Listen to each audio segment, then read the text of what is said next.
que é uma coisa importante que está acontecendo no momento que nós estamos vivendo como humanidade e como vida espiritual também aqui no planeta. É que a gente começa a observar que muitos médiuns começam a canalizar não mais essas entidades, digamos, mais tranquilas, espirituais, mais tranquilas, tipo mentores, vestidinho de branco e coisas assim. Está começando a aparecer uma leva muito grande, isso, uma boa parte dessa informação não chega para nós, mas que são médiuns que começam a canalizar consciências, inteligências que não são terrenas.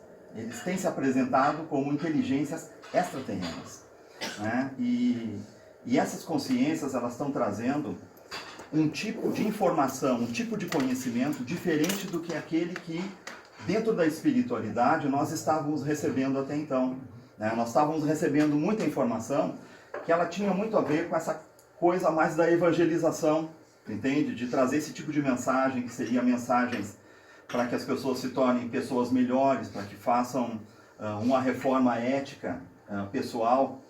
E de repente isso começou a mudar, né? Nós começamos começou a ser conhecido uma série de médiuns que o que eles trazem são seres que estão trazendo um tipo de conhecimento diferente.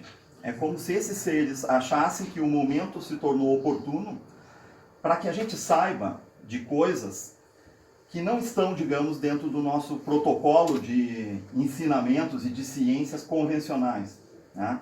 O que está acontecendo é que estão tentando fazer com que a gente tenha uma ampliação de percepção da realidade, do mundo que a gente vive, da natureza espiritual que existe e da natureza material do mundo que a gente vive. Então, esse filme que nós vamos ver hoje, essa capa aqui, eu queria chamar a atenção para vocês em relação a isso, é que a capa desse filme, ela não é a capa original como ele foi lançado. Você encontra esse filme com essa descrição: Café com Amor, né? E aqui, ó, na vinheta do filme aqui, ó, aparece escrito assim, ó: e daí se você vive no mundo da lua? E esse filme foi vendido, bem dizer, como um filme de amor, entende? Botaram uma protagonista bonitinha e tal no filme, e muita gente foi lá ver o filme, na verdade, por causa da atriz, né?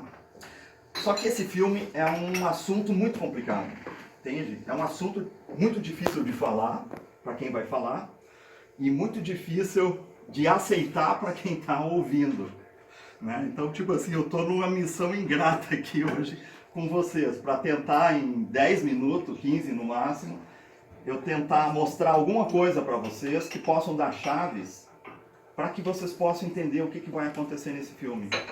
Porque se você não tem determinadas chaves, você não vai entender o que está acontecendo nesse filme aqui. Então, vejam bem, a sinopse do filme, ela chega e diz assim, ó: a Claire, que é a protagonista, ó, trabalha num charmoso café com palavras de sabedoria, ela ajuda e conforta diferentes tipos de clientes com seus conselhos sobre questões pessoais. Porém, um grande acontecimento está prestes a mudar a sua vida e de todos os frequentadores, porque o filme acontece dentro de um café. Por isso que o nome do filme é Café. Só que tem um detalhe nisso aqui, ó. Essa sinopse aqui, ó, é uma coisa comercial, isso aqui. Não foi captada aqui a essência que o diretor quis passar nesse filme. E eu dei uma olhada em outros filmes que esse diretor fez para ver se tinha indícios que esse diretor poderia ser alguém ligado a algum tipo de transferência de informação que fossem informações mais, vamos dizer assim, ocultas dentro dos filmes. E não tem. Esse diretor fez 3 filmes, foi 2011 que esse filme foi feito, e não encontrei referências de que ele tenha feito um outro filme posterior a isso, tá? O que eu encontrei é que ele tem uma espécie de, vamos chamar ONG aqui, como se fosse no Brasil, uma ONG que faz trabalhos beneficentes e coisas assim. Pois bem, quando você olha as críticas desse filme, vocês vão encontrar coisas assim, ó: filme sem sentido, chato e sem roteiro, só vi pela Jennifer Love, que é a atriz. Outra crítica lá, ó. Acho que eu não entendi, mas não tenho vontade de ver de novo. E isso vai, gente, um rosário de críticas assim. Esse filme tem uma nota bem baixa em termos de o que eles acharam quando isso aqui foi lançado. E é um filme bem desconhecido e ninguém, praticamente, alguém aqui já viu esse filme alguma vez? Não. Ele é totalmente, uma pessoa, duas pessoas que viram, né, esse filme. Vocês que viram, vocês entenderam do que esse filme fala? Café. De amor, de café. Ângela? Eu assisti umas 2, 3 vezes depois do nosso bate-papo. Então tu não pode opinar. Não posso. Mas o que as pessoas normalmente vê é isso, é um filme de amor que acontece num café, e não é nada disso. Mas para mim dar as chaves do que está nesse filme aqui é muito difícil para mim, porque nesse curso, nessa formação que a gente tem chamada Astropsicologia, nós demoramos 4, 5 encontros, onde nós temos conteúdos de um dia inteiro para poder amaciar a mente, para poder chegar onde esse filme tenta te mostrar. Então eu vou falar algumas coisas aqui para vocês, que eu não vou querer que absolutamente que vocês aceitem, certo? Mas eu vou falar porque são chaves. Vocês peguem essas informações e vocês guardem num cantinho da mente de vocês para ver se isso vai fazer sentido. Tá? E eu vou falar isso antes do filme, não depois, porque eu quero que vocês tentem ver o filme dentro desse ângulo de visão. Tá? Teve uma pessoa dessas críticas que eu olhei, que ele escreveu assim, ó: na boa, uma das histórias mais profundas que tive o prazer de assistir. E essa nota baixa aí não faz jus ao filme. Infelizmente, só mostra a ignorância do povo que está acostumado com filme pipoca e sem conceito. Esse cara aqui já chutou o pau da barraca e já meteu o pau em todo mundo que estava dando nota baixa no filme. E não pode ser feito isso, porque nós não temos culpa de não entender esse filme. Porque o tipo de informação que ele traz não é uma coisa fácil de digerir. Tá? Então, gente, eu queria só mostrar para vocês a capa original do filme. É essa aqui, ó. Tá? Não sei se eu estou na frente aqui de vocês aqui. E veja, ó, o nome do filme não é Café com Amor. O nome do filme é Café só. Entende? E esse Café com Amor já mistificou o filme para ser um romance. O filme não é um romance. É uma obra muito complicada esse filme. E a vinheta que está marcada aqui no filme está escrito assim, ó. Em português seria assim, ó: e se o mundo que você vive não fosse real? É uma pergunta que está colocada lá. E todo o filme dança em cima dessa música aqui, gente. O que esse filme vai falar, no final das contas, é sobre um assunto bem complicado, que se chama realidades holográficas. Então vejam bem, vocês já ouviram falar desse cara aqui? Philip K. Dick? Sim, que escreveu o Blade Runner? Ele não escreveu Blade Runner, ele escreveu 30 romances, do qual existem 10 filmes que são baseados nas obras deste cara. Esse cara aqui, ó, ele morreu em 1982. E filmes como Blade Runner, O Vingador do Futuro, O Homem Duplo, eu nunca sei dizer isso aqui, ó. Minority Report, né? O Matrix, esses filmes foram todos inspirados em cima dos romances do Philip K. Dick. E esse cara era tido como pirado. Eu não vou dizer que ele era tido como pirado. Ele era pirado, gente. Esse cara tomava de Gardenal pra cima, sabe? Mas quando você olha a história dele e tudo que esse cara trouxe em termos de ficção científica, gente, tudo começou a acontecer. Esse cara lá nos anos 60, 70, ele fala de coisas que hoje nós estamos vivendo em termos de tecnologia, de escravização de informação, de controle das coisas. E tanto é que hoje eles chamam esse cara de profeta da ficção científica, porque o que ele colocou naquela época como ficção científica eram coisas que para a época era inimaginável que pudessem um dia se tornar realidade. E tudo começou a se tornar realidade. O que eu estou querendo dizer para vocês? Que a ficção científica, vocês não podem encarar a ficção científica como ficção científica. Existem diversas formas que as inteligências que estão por trás das vidas humanas, eu vou chamar aqui de espiritualidade, que ela usa para amaciar, vamos dizer assim, a nossa mente, para nos aculturar em relação a novas coisas que vão surgindo dentro da nossa realidade. E a ficção científica é uma dessas coisas.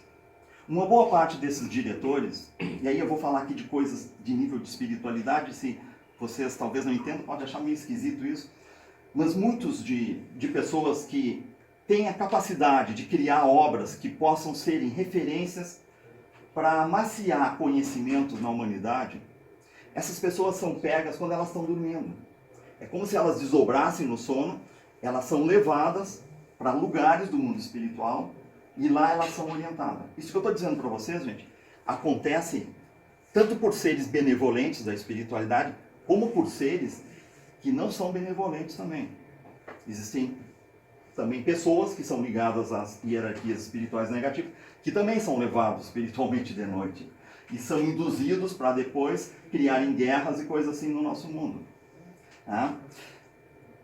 E tem uma coisa muito interessante, por causa que o Philip tem diversas obras dele, que ele fala de uma personagem, uma mulher que aparece para ele lá, é o personagem dos livros e dos romances dele.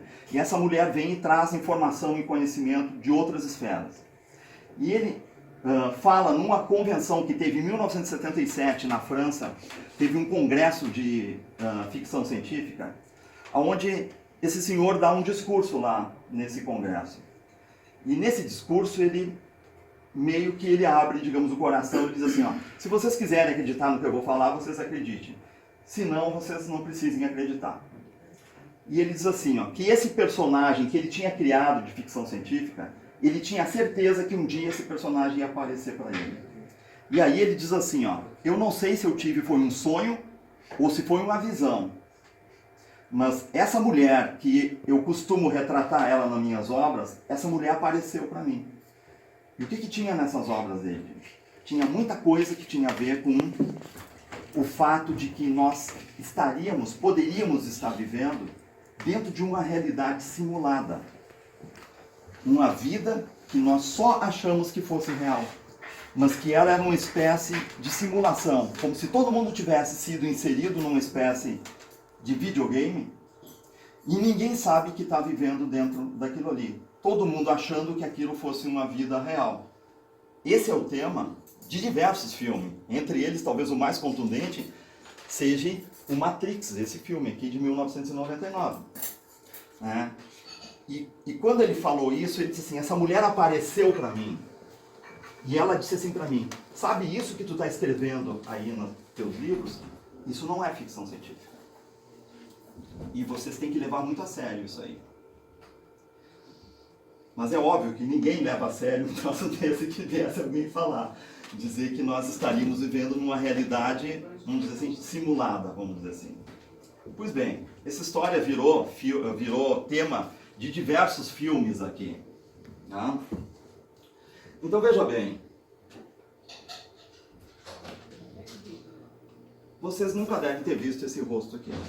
Eu vou pular do Philip K. Dick agora para uma outra história.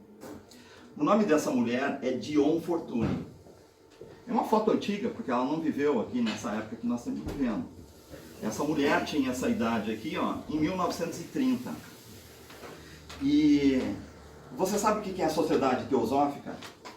Existe uma série de sociedades secretas onde se trafega um nível de conhecimento que não é o que está disponível para todo mundo. Né? A Dion Fortune fazia parte daquelas pessoas bem antigas da sociedade teosófica, que naquela época não era uma sociedade aberta como é hoje. Elas são discípulos de Helena Blavatsky, que foram criando uma linhagem, coisas como se fossem, para quem nunca ouviu falar, uma sociedade secreta, são essas ordens, como Rosa Cruz, Maçonaria, como Golden Dawn, Otto, Ordem do Dragão Dourado. Tem diversas ordens dessas que as pessoas participam secretamente e compartilham conhecimentos. Normalmente são conhecimentos de coisas espirituais que vão bastante para o lado, digamos, dos entendimentos da magia e de coisas assim bem mais complicadas. Tá? E existia uma ordem também nessa época aqui, ó, chamada Golden Dawn. A Golden Dawn, até hoje, ela é uma das ordens muito fechadas. E quem é da Golden Dawn, você dificilmente fica sabendo que a pessoa é da Golden Dawn. Eu conheço só uma pessoa que foi muito amigo meu, e que ele me disse que ele participava da Golden Dawn. Então, eles dividem um nível de conhecimento que não é, digamos, o convencional que é falado entre as pessoas, digamos, normais do mundo, né? E eu peguei um livro dessa mulher para ler. O livro é de 1930 e estava escrito assim no livro: sabemos hoje em dia que a aparência material das coisas é pura aparência, que a solidez das substâncias físicas é uma ilusão dos nossos sentidos. Veja que interessante, ó. Ela diz assim, ó: nós sabemos hoje em dia. Quando que é isso? 1930. Essa história que o Philip K. Dick está falando, que essa realidade não é real, isso já está dentro da sociedade secreta, sabido disso, há muito tempo. E você encontra essas coisas escritas no livro quando você consegue ter acesso a essas literaturas, digamos, mais difíceis de se conseguir. Não são livros que tu consegue tranquilamente numa biblioteca, né? A John Fortune fazia parte da Golden Dawn. A Golden Dawn era a ordem que Aleister Crowley era membro. Que ele foi expulso dessa ordem porque ele resolveu contar coisas dessa ordem. Ele resolveu publicar conhecimentos que eram conhecimentos secretos da ordem, né? E aí Aleister Crowley, quando foi expulso, ele monta uma outra sociedade secreta, chamada Otto. E essas sociedades secretas estão tudo até hoje por aí espalhadas, a gente não ouve falar delas, certo? Pois bem, se vocês forem nos Vedas indianos, vocês vão encontrar também falando sobre uma falsa realidade que existe aqui onde nós vivemos. A escola Advaita fala literalmente isso, abertamente eles falam, entende? Eles falam que Maya, o conceito de Maya ou de Maya, que é falado nos Vedas indianos, essa palavra Maya ela é traduzida como ilusão. E eles dizem assim, ó, esse mundo que nós vivemos é um mundo de Maya, é um mundo de ilusão. E o que eles querem dizer isso, a palavra está faltando um pedaço da tradução dela. Não é ilusão no sentido de que a gente se ilude com as coisas. Maya quer dizer a ilusão dos 5 sentidos. E o que eles querem dizer é que eles falam aqui, ó, existe um discurso de um cara chamado Tarananda, que é da onde eu tirei diversas frases que ele fala nesse discurso. Ele é um discípulo da escola Advaita, Vedanta Advaita, onde ele diz assim, o conceito de Maya como ilusão é real. É ilusão física dos 5 sentidos, não é ilusão figurativa, dizer que as pessoas se iludem com a vida, com as coisas. Não. O que eles querem dizer lá, nesses Vedantas aqui, é que essa realidade que nós vivemos, ela é ilusória. Tá?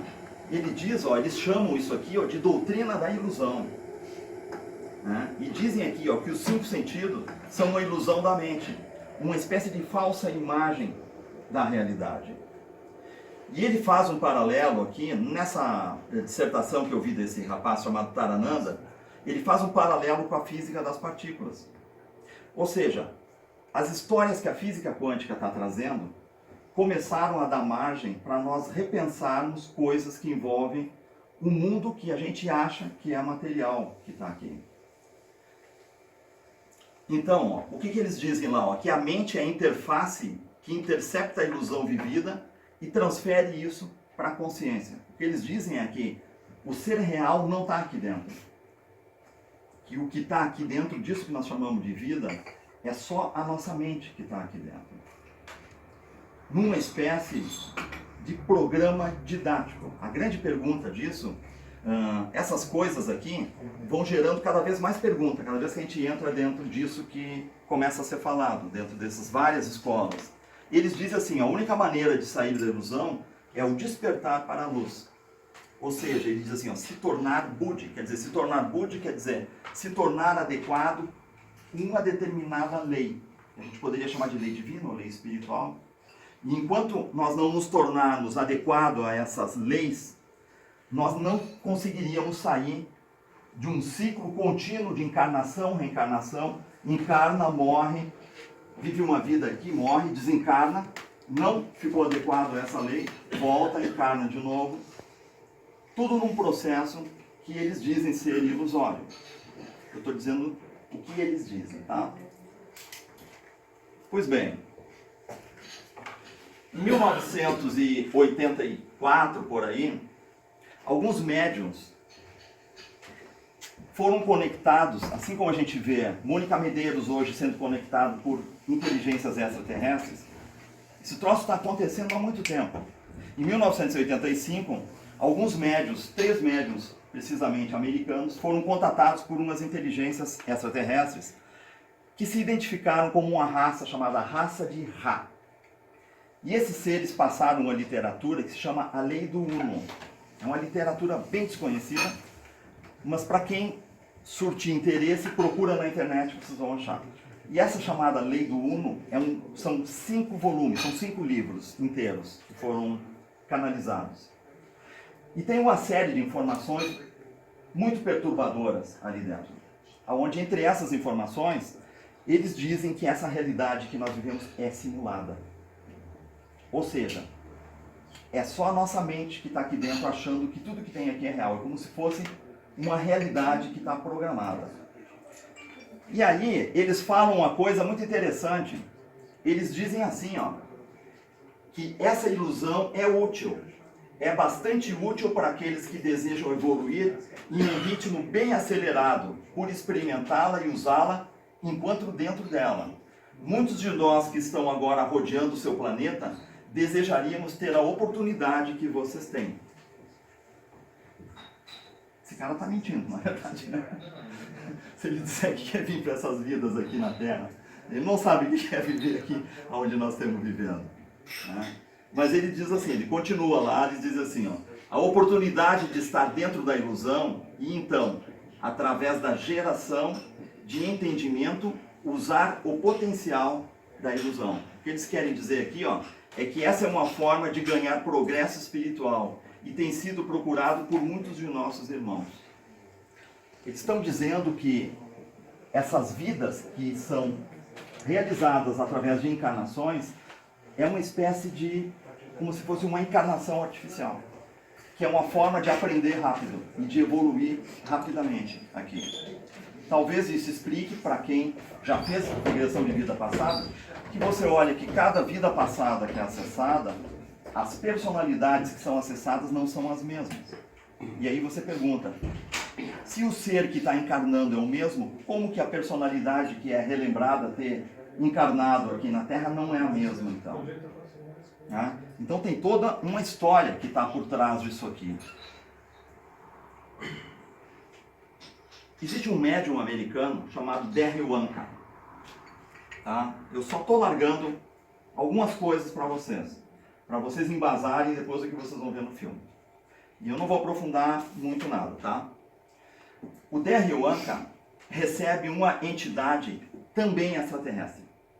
É um ser que se identifica com o nome de Bashar, e ele diz que ele é de uma raça chamada Essassani. Teve uma pessoa que visualizou esse ser e disse que ele tem essa aparência aqui, ó.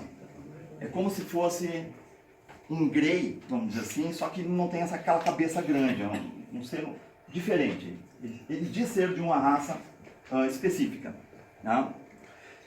E esse ser aqui, existem canalizações do Derry Wanka que, se vocês procurarem na internet, vocês vão achar esse ser direto falando, dizendo que a realidade que nós achamos que é material não é. Que isso aqui é uma simulação. Então começa a aparecer muita gente falando isso, do plano espiritual, do pessoal que estão nas sociedades secretas. Vocês sabem quem é Laércio Fonseca? Laércio Fonseca é um médium da atualidade. Existe um livro dele, ele só tem 2 livros, esse aqui em especial, chamado Projeto Terra. Nesse livro, ele pergunta para uma entidade, ele narra que pergunta para uma entidade espiritual o que eram essas vidas aqui na Terra. E a entidade responde assim para ele: vocês são como terminais de computadores, como câmeras de televisão ligadas a uma matriz central. Toda a informação captada pelos seus olhos, ouvidos e pela consciência são transmitidos para essa matriz. todos vocês estão ligados aos computadores centrais. A gente diz assim, só um pouquinho. Foi um espírito que falou isso aqui? Foi um espírito que falou isso aqui. E existem outras partes do livro que essa entidade espiritual relata pura tecnologia no que a gente chama de mundo espiritual. E não precisa ir tão longe em coisa desconhecida. É só vocês olharem o filme Nosso Lar, que se vocês forem olhar sem os olhos do romantismo espiritual, Nosso Lar, o que tu vai ver naquele filme é pura tecnologia que está envolvida com o processo das encarnações e que está envolvida com isso que nós chamamos de espiritualidade. Aqui a gente vê claramente mentores falando que existe uma tecnologia envolvendo as encarnações terrenas. E tem uma outra parte do livro em que também ele recebe então uma informação que envolve cada vida sendo gravada em uma espécie de arquivo de computador, que a gente gentilmente recebeu o nome de registro akáshico. E essa história dos akashas, que significa memórias, arquivos, isso é contado desde os Vedas indianos. Essa palavra akasha já vem do sânscrito indiano antigo. Se vocês olharem Bhagavad Gita, vocês vão encontrar uma personalidade chamada Krishna, que lá é tida como divindade, só que ela não é divindade, tá? Mas lá é uma divindade que está sendo referenciado. E existem momentos que ele vem e aconselha, digamos, o discípulo dele, que é Arjuna. O Bhagavad Gita é a história da relação de Krishna com Arjuna. E ele chega num momento e ele diz assim para Arjuna: Arjuna, sabe por que tu sofre? Porque tu te identifica com esse corpo. Só que esse corpo é feito de materiais inferiores. Esse corpo nem sequer existe. E a gente ouve essas coisas e não consegue associar. O que talvez Krishna estivesse tentando dizer para Arjuna? Que ele dizer que ele sofre porque ele se identifica com um corpo que nem sequer existe, que é feito de materiais inferiores manipulados pela mente. Isso foi escrito há 4, 5 mil anos atrás.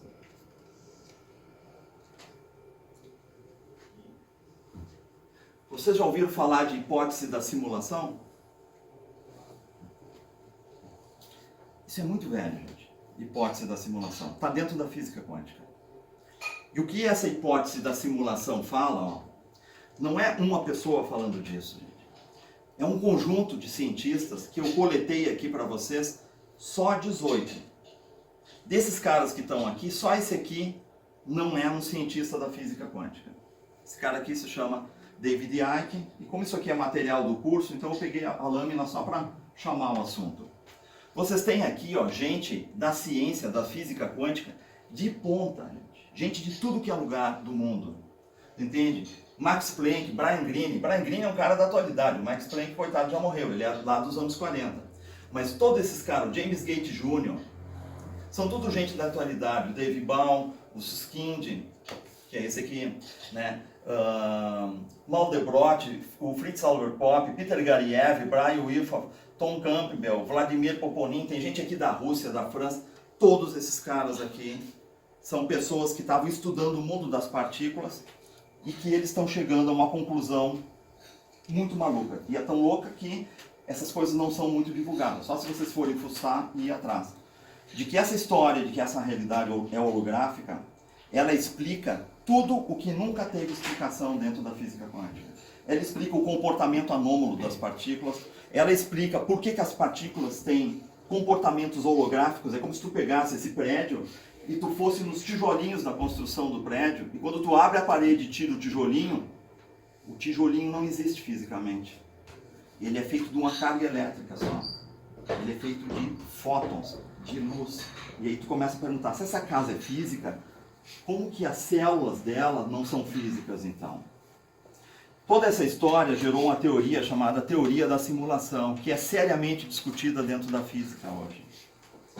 Que envolve essa história de que tudo está mostrando, do ponto de vista da física, que esse mundo que nós vivemos, que para nós é físico e tridimensional, ele não é. Os instrumentos estão apontando que ele não é físico e que ele não é tridimensional. Todos os instrumentos estão apontando que ele é bidimensional e não tri, e que ele é holográfico e não físico. As coisas são feitas, na verdade, de cargas elétricas. como se fosse um programa de computador. E o nosso cérebro está decodificando as coisas como se fossem físico e real. E isso é estudo científico, gente. Até sondas, você sabe que tem sondas no espaço. Existe uma sonda chamada Cassini, ela está lá em Plutão lá agora. Existem outras duas chamadas Estéreo A e Estéreo B, elas estão lá perto do Sol. Existe a Soros, que se for embora também em direção ao Sol. Eles triangularam lasers entre essas sondas para tentar ver se os feixes de luz que se formam, os ângulos, seriam realmente ângulos retos, ângulos que dariam, digamos, não seria reta a palavra, é que assim, ó, num triângulo, onde as arestas do triângulo são retas, os ângulos eles vão fechar em 180 graus. Agora, se o triângulo tiver os bracinhos dele dobrados, então a medição dos ângulos dá mais ou menos de 180 graus, se as linhas se dobram para dentro ou se elas embarrigam para fora. E por todas as leis que regem a coisa da cosmologia e do espaço, a luz num ambiente tridimensional, ela não trafega reto, ela se curva assim. Então, eles mediram isso para ver o seguinte, ó, se o universo realmente é tridimensional, então teria que voltar a uma medição de ângulos que desse ou mais ou menos de 180 graus. Mas voltou 180 graus. Então, o que isso quer dizer? Pode não querer dizer muita coisa, mas isso quer dizer que esse universo que está aí fora, que nós entendemos que é tridimensional, os instrumentos estão dizendo que não é tridimensional. Agora, como que tu vai confrontar os teus 5 sentidos? Porque os teus 5 sentidos pegam as coisas e elas têm volume, formas, temperaturas. Agora, toda a física quântica está dizendo que tudo isso, quando você analisa em detalhes, não tem como entrar nesses aspectos da física quântica aqui porque a ideia aqui é só largar a ideia para vocês, né? Estão mostrando que tem um problema muito grande com a realidade que a gente chama de material. E também vai, por consequência, ter um problema muito grande com essa realidade que a gente chama de espiritual. Porque quando você olha todas essas coisas, você vai, digamos, a maior das grandes perguntas seria então, se as coisas estão mostrando que essa realidade aqui, ó, não é uma realidade real, ela é simulada, a pergunta é, então quem é que está produzindo essa realidade? E por que está fazendo isso? E por que nós estamos, então, aqui dentro dessa história aqui? E as explicações disso, gente, não é nada simples. Envolve muito conhecimento, que é conhecimento oculto. Mas o filme, de alguma maneira, o que ele está abordando é isso aqui. Tá? E se alguém me perguntasse, existe alguma obra dessa cinematográfica que talvez dá para nós pescar uma ideia de por que alguém está fazendo isso então? Então eu diria para vocês que é esse filme aqui. Que esse filme talvez ali, alguém pegou o diretor de noite dormindo e contou para ele assim, olha, essa história toda é feita por causa disso, disso e disso. Então você bota isso lá no teu filme, tá? E vai dormir de novo. E parece que é o que aconteceu nesse filme. É um dos raros filmes que você vê que fala sobre hologramas, não é o único que fala sobre hologramas, tá? Mas que tu vê, digamos, uma forma muito romântica e bonita de falar por que essa realidade estaria sendo produzida. E por que nós estaríamos inseridos aqui dentro. Mas toda essa história, do ponto de vista espiritual, tem a ver com muitos outros assuntos. Tem a ver com os tais dos exílios que foram revelados para Kardec, tem a ver com explicações que deram para Kardec do que é a matéria, quando eles perguntaram, e os espíritos disseram, matéria é luz condensada. Não deu para entender nada quando disseram isso. Mas hoje, quando tu olha o que a física quântica está falando, tu começa então a beliscar um entendimento sobre o que talvez essa espiritualidade queria falar. Então eu acho que a gente tem que ver o filme para ver o que o filme traz sobre isso. E eu só vou parar esse filme, gente, em 2 momentos. Um momento que é a cereja do bolo desse filme, que talvez esteja a explicação de por que as realidades holográficas são produzidas. E por que talvez, do ponto de vista espiritual, exista um grupo de almas que estão participando disso aqui. Então tem um determinado momento que eu não quero que vocês deixem passar, Então eu vou interromper o filme e vou dizer assim, ó, preste atenção no que vai acontecer agora aqui. E tem um outro momento também, quase no fim do filme, que um dos personagens, ele faz umas perguntas muito existenciais, que são muitas das perguntas que nós fizemos aqui nesse mundo, que são coisas que dizem, por que tem guerra, por que tem fome, então por que tem tudo isso? E aí vem uma resposta fantástica disso. Então, esses dois momentos só, que eu vou parar o filme para tentar chamar vocês a atenção daquilo ali, certo? Então vamos rodar então.